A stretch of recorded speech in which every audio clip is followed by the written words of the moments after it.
Now we're going to assemble the waistcoat. You might have put the pocket in already, and the first thing to do is to close the center front. The way to do that is to place the front lining and the front shell material on top of each other with the right sides facing on the inside, so we have the wrong sides facing the outside. And I've marked it here with a 1 centimeter seam allowance so that you can see what we are exactly closing.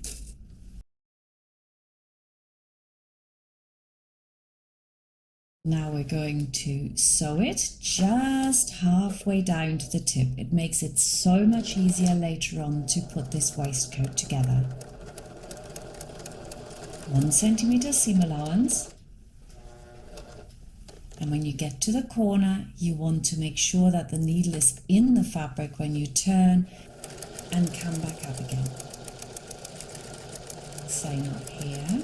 It's a little bit harder when you go around a curve, but it can be done.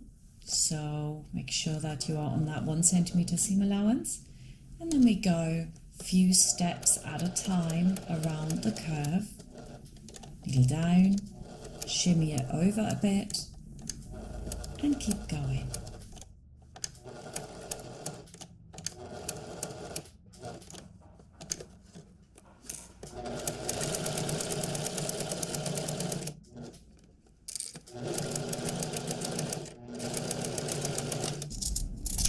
Then we're going to cut away the seam allowances, and here I want to show you a little trick. If you fold over the seam allowance, you get a really nice corner, and because mine is a bit thick, I'm going to cut away one side of it and leave the other one standing so I don't get a corner that's really thick.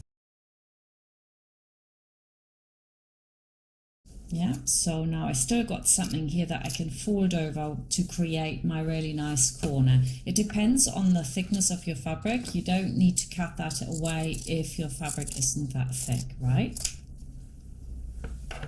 Then we also want to snip all the curves, very important.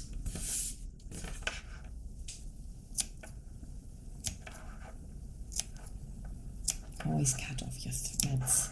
Keep it tidy as you go along, and then I can grab this corner, fold it over with my fingers. There you go. Just like that. And then I hold it, and while I hold it, I turn it, and then I can take a needle and I can work it out a little bit more just to make sure that it really sits well. It gives you a beautiful corner. To make sure that we iron this properly, the seam allowance is first ironed into the lining, and then we're going to iron the whole bit, and we continuously roll the fabric to make sure that all the edges come out well.